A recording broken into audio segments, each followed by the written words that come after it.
지난주에 요한복음에 기록된 예수님 7가지 표적에 대해서 말씀드렸잖아요. 요한복음에 7가지 표적을 쓰고 있는데요.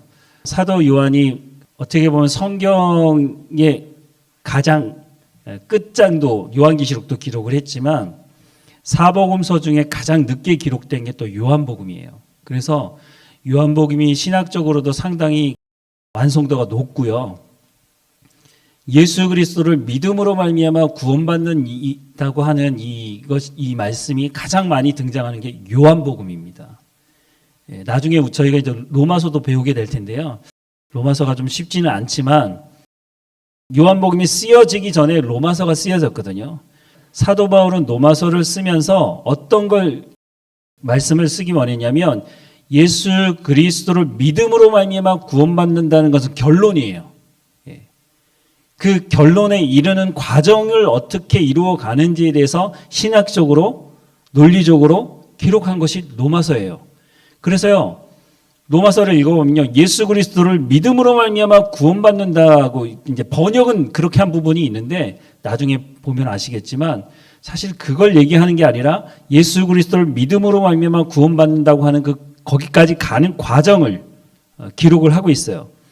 그래서 십자가 사건이 어떤 것인지, 왜 십자가 사건이 있을 수밖에 없었는지, 인간은 어떤 존재여서 그래서 어떻게 하나님께서 이 언약의 말씀들을 이루어 가시는지 이런 것들을 로마서를 통해서 기록을 하고 있고요. 어쨌든 다시 돌아와서 요한복음에서는 예수 그리스도 그분이 누구시냐라고 했을 때 7가지 표적을 가지고 예수님에 대해서 소개를 하고 있어요.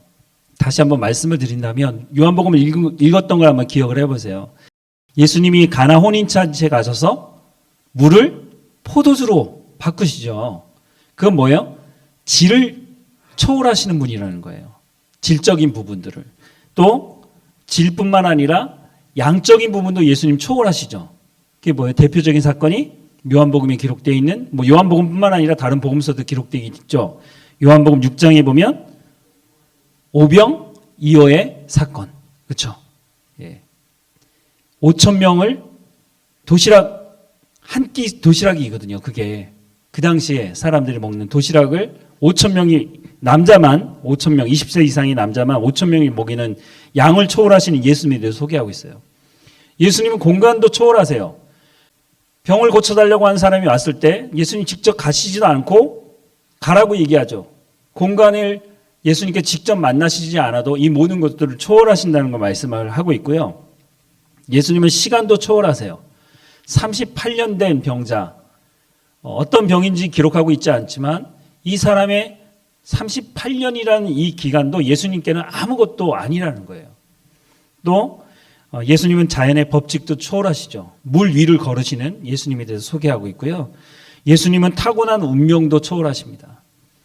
우리도 신앙생활 한다고 하면서도요. 우리의 일상의 신앙생활 안에서도요. 이 운명론에 대해서 너무 쉽게 받아들일 때가 있어요. 팔자라는 얘기 우리는 많이 하잖아요. 그렇죠? 팔자가 그래. 원래 그래. 어렸을 때부터 우리가 살아가는 환경 자체가 그런 모습이기 때문에 우리가 성경을 보고 있으면서도 타고난 운명도 예수님은 초월하신다고 말씀하고 있는데 이것에 대해서 우리가 잘 받아들이지 못하는 경우가 있어요. 이것과 이렇게 연관을 좀 지어보자면 한때에 여러분도 그런 책을 보셨는지 모르겠지만 가게에 흐르는 저주를 끊어라. 그런 책이 있었어요. 그 이단입니다. 이단. 가게에 흐르는 무슨 저주를 끊어요. 예수 믿으면 이미 다 끝난 거예요. 근데 예수 믿는 사람들에게 무슨 가게의 저주를 끊으라고 이상한 논리를 가지고 얘기하는 사람이 있었는데 예수님은요. 탁월한 운명도 예수님에게는 문제가 되지 않아요. 태어나면서부터 앞을 보지 못하는 사람, 이 문제를 예수님이 해결하시죠. 예수님은 죽음도 초월하십니다. 죽은 지 사흘 된 나사로, 예수님과 친분이 있었고 정말 친했던 그 사람. 유대인들은요, 어떤 생각을 하고 있냐면 사람이 죽었다가 3일이 넘어서 4일째가 되면 완전히 죽었다고 생각을 했어요. 영혼이 완전히 떠나서 이제는 도저히 살아날 수 없는. 근데 예수님이 언제 가셨어요? 4일째 가신 거예요. 그러니까 모든 사람들이 완전히 죽었다고 생각할 때 예수님께서 가서 나사로야 나오라고 얘기하는 거예요. 예수님은 죽음도 초월하시는 분이다라고 그렇게 요한복음은 소개해 주고 있습니다. 자, 그러면 요한은 예수님이 제자잖아요.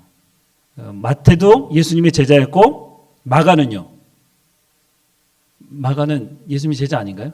예. 예수님의 12제자는 아니죠. 그렇죠? 또 예수님이 12제자로 착각하시는 분이 있어요. 이 마가는 예수님의 12제자는 아니고요. 마가의 어머니가 등장하긴 하는데, 그렇죠? 예. 사도행전 2장에 120명이 되는 사람들이 어디에 모였죠? 예. 마가의 다락방이라고 그러죠. 여러분 집에 다락방 계신가요? 다락방? 예. 아파트에는 다락방이 좀 없는데 개인 주택에는 다락방이 있는 집들이 있어요. 그렇죠? 여러분 다락방에 몇 명 들어가세요? 120명 들어가시나요? 120명 들어가는 다락방이 있는 집이 있나요? 저는 아직 120명 들어가는 다락방을 본 적이 없어요. 근데 마가가 살았던 집이 얼마나 큰지, 예, 근데 이제 번역에 문제가 있는데요. 여러분 배너라는 옛날 영화를 기억해 보시면 아실 텐데요. 그 배너라는 영화의 2층에 홀이 나와요. 홀. 예. 우리하고는 좀 개념이 다른데 번역을 하면서 우리는 그런 개념이 없으니까 그래서 다락방이라고 쓴 것 같은데 사실 다락방이 아니고 120명이 들어가는 홀이라면요. 그런 집이 있다는 건요. 엄청나게 부자였다는 것을 알 수 있어요. 그러니까 마가는 부잣집 아들이었죠. 나중에 또 말씀을 드릴 기회가 있겠지만 마가가 사도 바울하고 전도여행을 떠나죠. 근데 전도여행 가다가 다시 돌아와요. 사도행전에 그게 기록이 돼 있죠. 근데 왜 마가가 다시 돌아왔을까요? 여러분 어떻게 들으셨어요? 마가가 제가 이제 그 밑밥을 좀 깔아놨는데 부잣집 아들이라 그러잖아요. 그렇죠? 저는 그렇게 들었어요. 사실 부잣집 아들이에요. 그러니까 부잣집 아들이 무슨 고생을 해봤겠어요. 우리는 그냥 그렇게 그냥 상식적으로 생각하는 거예요. 부잣집 아들들은 다 고생 안 하나요? 근데 우리가 그렇게 딱 얘기를 들으면 아 그렇지 부잣집 아들은 고생 안 했을 거야. 그러니까 마가가 그 힘든 전도여행을 떠나니까 가가지고 힘들어서 돌아온 거야. 그 말이 맞나요? 여러분 성경을 읽으실 때요. 성경이 말하지 않는 거 가지고 얘기하시면 안 돼요. 예, 성경에 어디 마가가 부잣집 아들이어서 힘들어서 돌아왔다는 얘기 어디서 보셨어요? 성경에 아무리 봐도 그런 얘기 없어요. 근데 마가가 왜 돌아왔는지 힌트를 주는 말씀이 있어요. 그러니까 사도 바울이 마가에 대해서 좋아하겠어요? 안 하겠어요? 아니 전도여행 가가지고 힘들어 죽겠는데 한 사람이 귀한데 거기서 아 나 힘들어요. 힘들었는지 뭐였는지 모르겠지만 돌아가 버린 거예요. 그러니까 마가하고는 아주 그냥 사도 바울은 상종을 안 하는 거죠. 이 마가 때문에 바나바와 바울이 싸우죠. 2차 전도여행을 가려고 했는데 바나바는 마가를 데려가자는 거예요. 그런데 사도 바울은 절대 안 된다는 거예요. 사도 바울도 좀 타협할 때는 타협해야 되는데 이 사람 칼 같은 사람이라 절대 안 된다는 거예요. 그래서 둘이 심하게 다퉜다고 성경은 말씀하고 있어요. 그래서 아예 갈라졌어요. 바나바는 바나바대로 가고 사도 바울은 실라라는 사람과 또 이렇게 해가지고 전도여행을 떠나게 되죠. 근데 이 사도 바울이 나중에 얼마나 시간이 지났는지 모르지만 한참 시간이 지나고 나서 편지를 쓰는데요. 그 편지에 뭐라고 돼 있냐면 마가를 데리고 와라. 그렇게 쓰고 있어요. 성경에 보면 마가를 설명할 때 할례당이라고 말하고 있습니다. 할례. 그러니까 예수님을 믿어도 그 당시 초대교회에서는요. 예수님 믿어도 할례 받아야 된다는 거예요. 그리고 이것 때문에 이방인들은 예수 믿어야 돼 말아야 돼. 왜냐하면 할례를 잘못했다가는요 죽을 수도 있거든요. 과다 출혈을 때문에.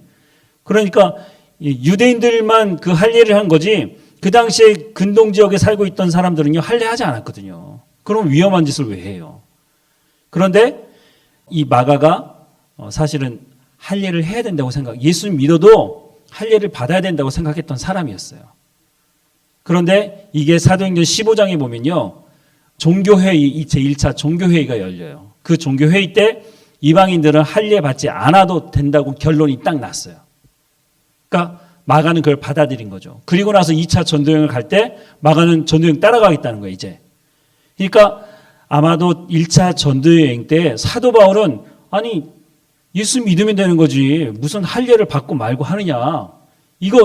사도 바울은 그렇게 생각했거든요. 근데 마가는 그렇게 생각하지 않은 거예요. 그러니까 둘이 부닥칠 수밖에 없는 거죠. 그러니까 더 이상 이 사람을 쫓아서 나는 전도여행 다닐 수 없다. 그래서 돌아온 거죠.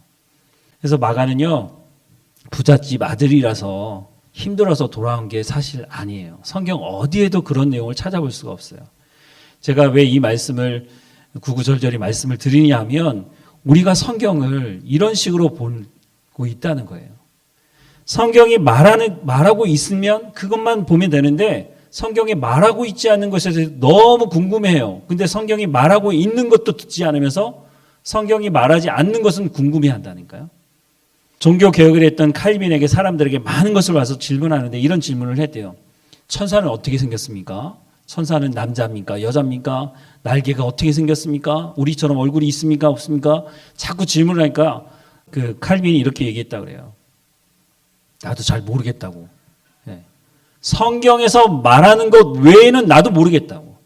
성경에서 말하는 것은 내가 말해줄 수 있지만 성경에서 말씀하지 하고 있지 않은 것은 나도 모르겠다고. 그 정답이죠, 그렇죠. 근데 우리는요, 칼빈보다 더 똑똑한 것 같아요. 어디서 그렇게 들은 게 많은지 구구절절히 어떻게 그렇게 말을 잘하는지. 그래서 그리스도인들을 비꼬는 말이 있잖아요. 물에 빠지면 어떻게 된다고요? 엉덩이면 뜬다고요. 왜요? 붕어하고 얘기해야 되니까. 근데 그것이 성경에서 말씀하는 하나님의 말씀이냐가 중요한 것이에요. 우리가 얘기를 하다 보면요, 어디서 이렇게 많이 주워 들은 것 같고 이게 맞는 것 같기도 한데 그래서 그 말에 쉽게 빠져들어요. 그래서 이단에 빠져드는 거예요. 이단이 자기들의 논리를 가지고 쭉 얘기를 하는 거 따라가 보면요, 그 말이 맞는 것 같거든요. 그런데 거기에 빈틈이 있어요. 성경을 제대로 하고 하나님께서 말씀하시는 것이라는 것을 분명히 알면 거기 빠질 수가 없는 거예요. 그러니까 이단에 빠지는 사람들의 특징이 열심은 있는데 죄송한 말로 성경이 무식한 사람들이에요. 하나님께서 그렇게 말씀하지 않으셨는데 구약과 신약의 하나님께 전체적으로 말씀하시는 걸 안다면 이단에 빠질 수 없는 거예요. 근데 우리도 그럴 가능성이 있어요. 나에게 정말 잘해주는 사람이 와가지고 이단이 그런 걸 많이 이용하거든요. 친분관계, 밥 사주고 얼마나 잘해주는지. 그러다가 어느 날 야, 내가 성경 공부하는 데인데 한번 가보자. 아니 자기한테 너무 잘해주니까 그래서 거기 따라가기 시작한 거예요. 그리고 거기 빠진 거죠. 우리가 성경을 제대로 봐야 됩니다. 성경이 뭐라고 얘기하는지. 여러분들 지금 신앙생활을 어떻게 보면 저보다 더 오랫동안 신앙생활 하신 분들 계시잖아요. 그렇다면 성경에 대해서 우리가 성경은 이런 겁니다. 요한복음은 이런 걸 얘기하고 있습니다. 예수님은 이런 분입니다. 성경이 이렇게 얘기하고 있습니다. 거기다 좀 붙이시려면 성경에서 이렇게 말씀하신 예수님을 내가 이렇게 체험했습니다. 이렇게 얘기하면 되는 거죠. 근데 어떤 분들은 간증만 얘기해요. 자기가 어떤 경험을 했다는 거. 부흥에 나오는 어떤 분들 얘기 들어보면요, 순 자기 체험이야. 근데 그게 맞을 수도 있지만 성경적으로 틀릴 수도 있거든요. 자, 성경에서 요한복음에서 예수님이 이런 분이라고 얘기하고 있는데 그러면 예수님 주변 사람들이 평가하는 평가도 우리가 들어봐야 되잖아요. 요한은 예수님의 제자니까 그렇다 치더라도 그러면 예수님 주변의 사람들은 예수님을 뭐라고 얘기했느냐? 마태복음 14장 33절에 이렇게 기록이 되어 있습니다. 배에 있는 사람들이 예수께 절하며 이르되 진실로 하나님의 이 아들 이로소이다. 누가요? 배에 있던 사람들. 예수님과 관련이 없어요. 예수님 주변에 있던 사람들이 예수님을 평가하는데 당신은 하나님의 아들이십니다. 근데 예수님 이것 때문에 십자가에 못 박히는 죄목시 되잖아요. 하나님하고 같이 이렇게 견주는 하나님이라고 얘기했다고. 자, 예수님이 십자가에 못 박히시고 난 이후에도 주변에 있는 사람들이 뭐라고 얘기하느냐면 마태복음 27장 54절. 네, 백부장은 어느 나라 사람이죠? 로마 사람이죠, 로마. 이스라엘이 로마의 식민지였잖아요. 그러니까 로마에서 파견된 군대 백부장. 자기 밑으로 100명 정도 부하들을 데리고 다니는 사람이죠. 근데 이 사람이 예수님을 십자가에 못 박는데 주관을 했던 사람이죠. 끝까지 봤어요. 근데 이 백부장이 뭐라고 말해요? 그리고 그 밑에 함께 있던 예수를 지키던 자들이 뭐라고 얘기하죠? 진실로 하나님의 아들이라고 말하고 있어요. 모르겠어요. 소문을 들었을 수도 있죠. 백부장이 예수님에 대한 소문을. 그리고 예수님을 직접 본 건 아마 이때가 처음이 아닐까 싶어요. 이 백부장이 예수님을 만나러 보러 다녔겠어요? 근데 그 짧은 시간, 하루도 안 되는 짧은 시간을 예수님을 봤어요. 이 백부장이. 근데 이 백부장이 뭐라 그러죠? 진실로 하나님의 아들이라고 고백을 하고 있어요. 뭘 보고 그랬는지 잘 모르겠어요.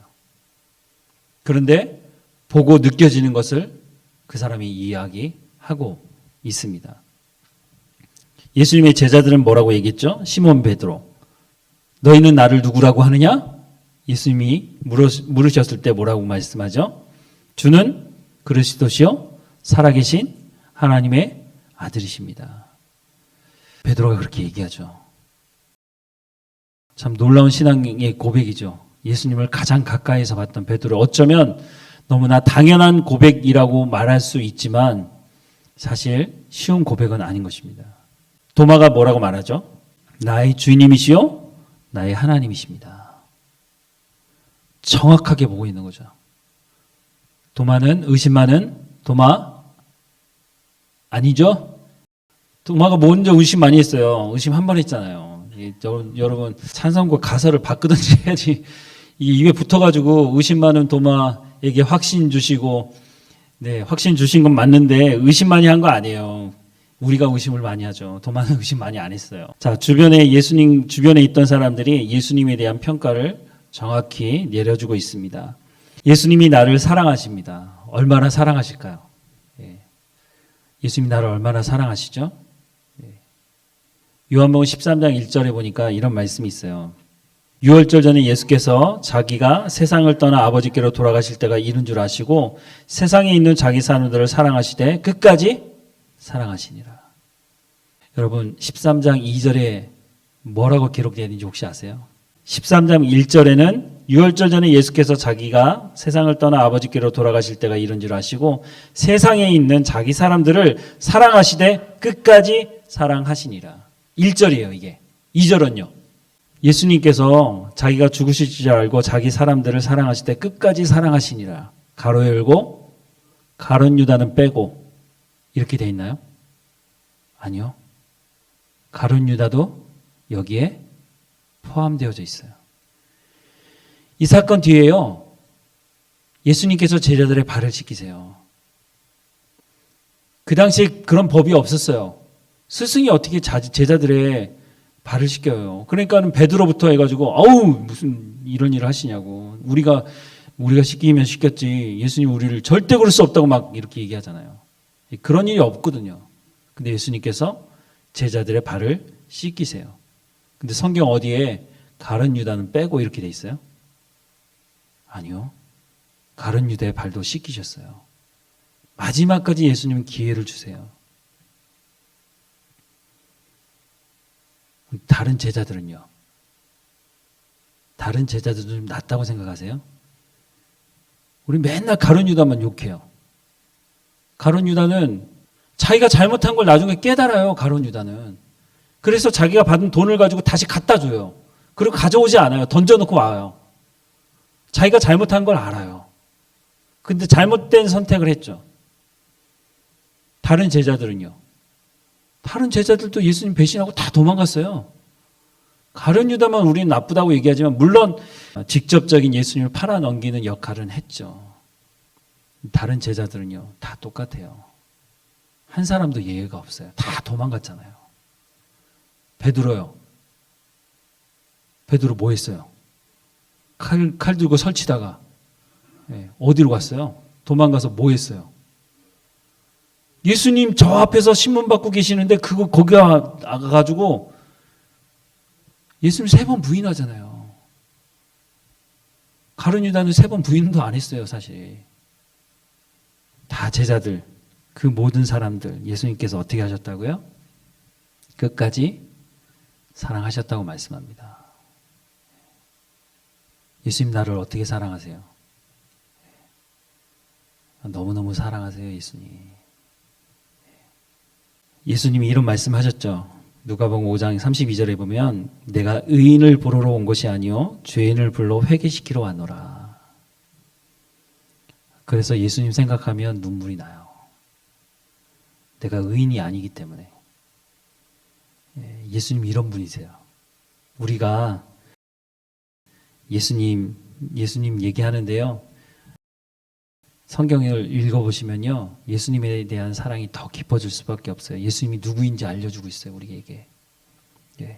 예수님 얘기는 뭐 성경에 계속 나오니까 이제 앞으로도 계속 말씀을 드릴 수 있도록 하겠습니다. 이거는 예수님의 아주 일부분이에요. 성경에 예수님에 대한 기록이 너무너무 많으니까.